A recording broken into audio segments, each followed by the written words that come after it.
Super Cymra asks, you mentioned channels are way important. How about another lesson on using channels? I'm sure I don't know enough. Well, Super Cymra, I'm sure you don't know enough. So let's talk about channels. We. All right, so channels are the very building block of everything in Photoshop. Channels existed before layers. Channels have been with us since Photoshop version 1. And what they are is essentially, you see how we have color? Color in Photoshop is really just the combination of a variety of black and white images. And when I say black and white images, I mean the red channel, the green channel, and the blue channel. This is assuming we're using RGB mode, which we'll assume for now. So you see how this is mostly red over here? If you look over in the Channels palette, quick side note, Channels palette can be found by going to Window, Channels. If you look in the Channels palette, you'll see that it lists red, green, and blue. In the red channel, it shows that this area of the picture is whitish, and where it's whitish, that's where it's most red. So you can see that's the most red. If I look in the green channel over here, it's most white down here, so I'll assume that the most green is down here in the image. Let's see. Yep, that looks like it's right. Where it's most white on the blue one is over here, so I assume this is where the most blue images are. Great, so this is where the red is primarily, this is where the green is primarily, and this is where the blue is primarily. And in the channel palette, in RGB mode, red, green, blue mode, for those keeping track at home, where it's white is where that color is most. So to kind of show you what I mean, we have a blue channel, a red channel, and a green channel. And when we combine them all together, here let's combine them all together, we get the composite image of what all of the colors are right here. If we only had the red and blue channel, it would only look like this. And if we only had the green and blue channel, it would look like this. And this is basically what's called additive colors, which is to say if we have all three colors in there completely, so all red, or the red channel is all white, the green channel is all white on that pixel, and the blue channel is all white on that pixel, we're going to have it be white. And if all of them are all black on a pixel, it's going to be black. That was confusing the way I said it right there. But let's just zoom in a little bit. And so this right here, I assume that's all white on all three channels. And we can see that it is. It's completely blue. It is completely red. It's also completely green. I grabbed the wrong one. Let's not talk too much about that. For those wondering, not that this really applies to channels, but the way that I did this is I just grabbed a black and white version of the red channel, the green channel, and the blue channel, copied it and pasted it, turned them to their color, set it on screen mode, in order to make it so it's nifty and seeable and viewable. But feel free to ignore what I just said right there if that was far too confusing. Look, it's 3D! Woo! All right, let's get back to this image right here. So there's a couple of different channels, and right now we're in RGB channel, and that's what most people use when they're doing things for the web. Another mode, if I go to image mode, is CMYK color, and that stands for, yes, conversion, that stands for cyan, magenta, yellow, and black. K is black because if they did B, that would be confusing with blue, which is in RGB mode. That's just the way it is. So if we look over here, we see that we have cyan, looks like this, magenta has like this, yellow is like this, and black is like this. So if you're looking at this and you're thinking that, oh, okay, so I get it, it's just like RGB. So this is where probably the most cyan is, and this is where the most magenta is, and this is probably where the most yellow is. Guess what? You're wrong, but that's okay, because that's why you're watching this video. CMYK actually works exactly the opposite way. So where it's black, that's where the most color is. So this is where the most cyan is. See? This is where the most magenta is. See? And this is where the most yellow is. Over here. So, yeah, as you can see right there. And then black is just kind of in order to add blackness right there. Now, what's interesting about this, let me switch back to RGB mode. I'm just going to do that by pressing undo.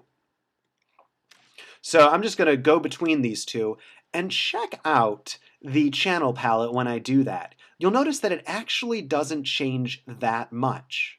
So look at red, green, blue, and now look at, or just look at red. Just stick it to red. Look at red, and now look at cyan. And you'll notice they're virtually the same. Here's the reason for that. The reason that you see red as white is because it's additive colors that it thinks about the screen. The reason you see cyan as black, so this is black and this is cyan, just as this is red, just as this is red and this is white, is because this is more thinking about the printer.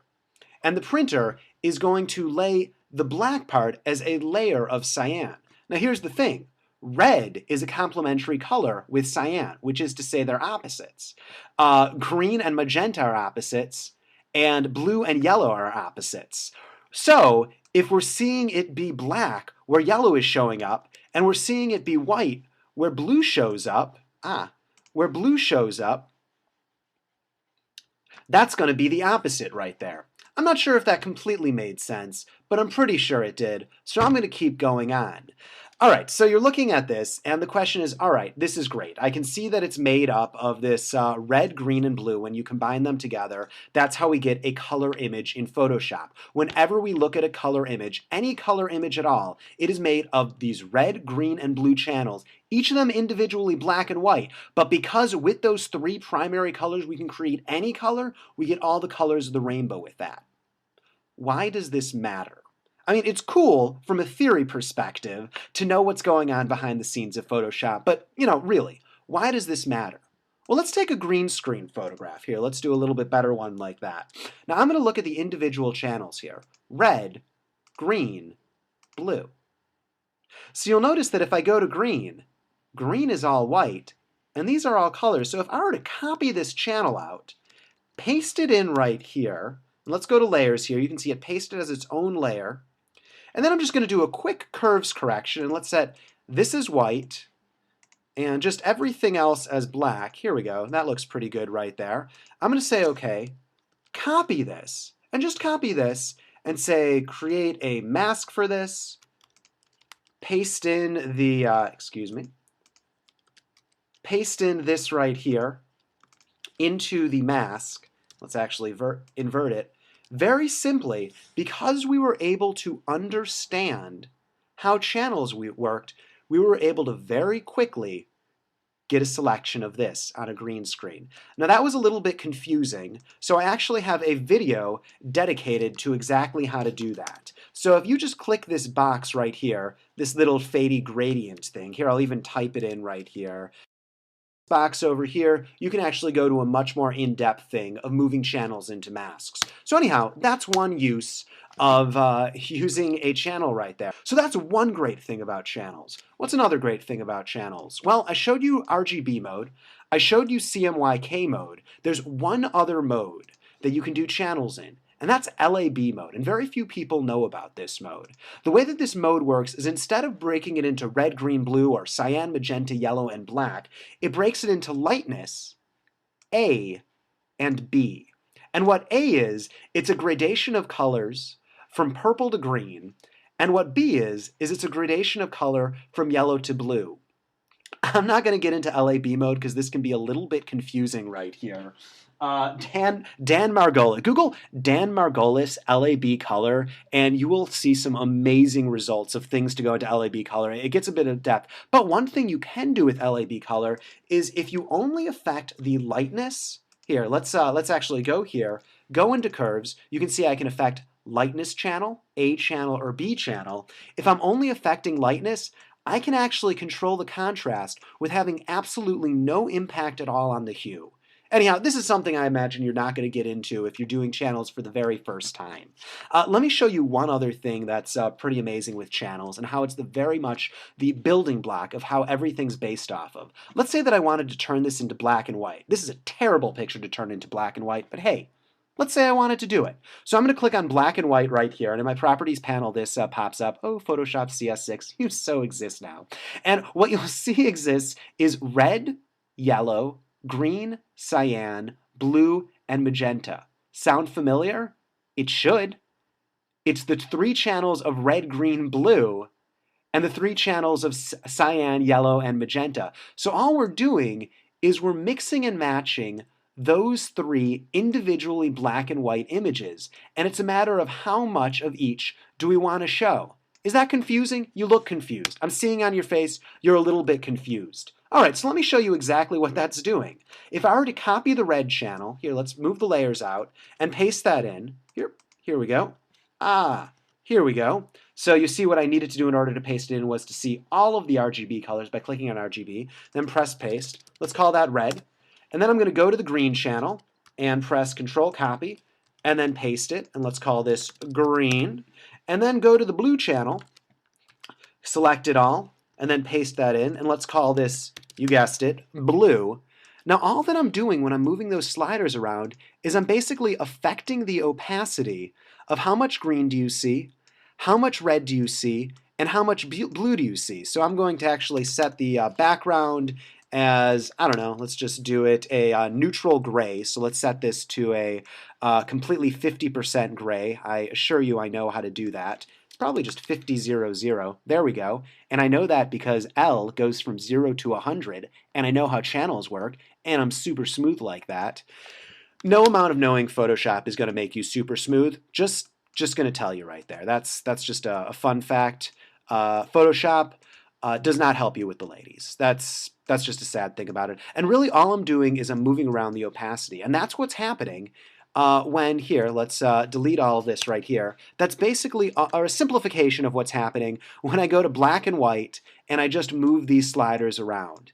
It's just basically showing how much of this shows and how much doesn't. And that's pretty cool. And okay, just to show you a little bit more, if I go to curves, so let me just go to, well, here, I'll go to curves here, how you're supposed to go to curves. If I go to curves, what am I affecting? RGB is affecting all of the channels at once, like a, stupid, lazy hacksaw. But red only affects the red channel. Check that out in the channels palette down there. Blue, or green, whatever, it goes in its own order, only affects the green channel. And blue only affects the blue channel. And in that way, you're able to have much tighter control over the colors because you understand what's happening in the background. Let me say one more thing, and then we'll call it a day with this video.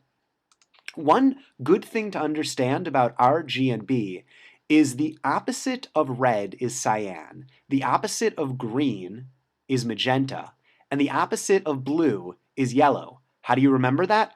RGB, CMY, and forget about K. Which means, if we're in curves and we move red up, it becomes more red. If we move red down, it becomes more red because the red channel is becoming more white. Get it? I hope so, otherwise I've done a bad job of explaining. If I move this down, it becomes more cyan. And why is that? Because the red channel is becoming darker, which means you'll see more cyan or less red. I think I've talked about this in previous places, but this is the way that it works with channels. More green, more magenta. I'm still on the red layer, red channel. More green, more magenta. More blue, more yellow. So channels are a really, really powerful thing to know. And unless you understand channels, you can't get that fine-tuning of color correction because you're not even understanding how it's working. And keep in mind that there's 9 channels out there. Red, green, blue, cyan, magenta, yellow, black, LAB. All right, that might have been 10. That was definitely 10. And it's actually using all 10 of those channels that you can get the maximum level of nice black and whites. You can get the maximum level of color adjustments. God, we're getting into Dan Margolis territory here. Anyhow, that's a not-so-brief explanation of what channels are. I hope that answers your question, Super Simra. Am I pronouncing that right? Chimera? I am planning on doing more with colors, but this was just kind of a brief sample. Thank you. This has been Jeremy Schuback. Click subscribe if you like.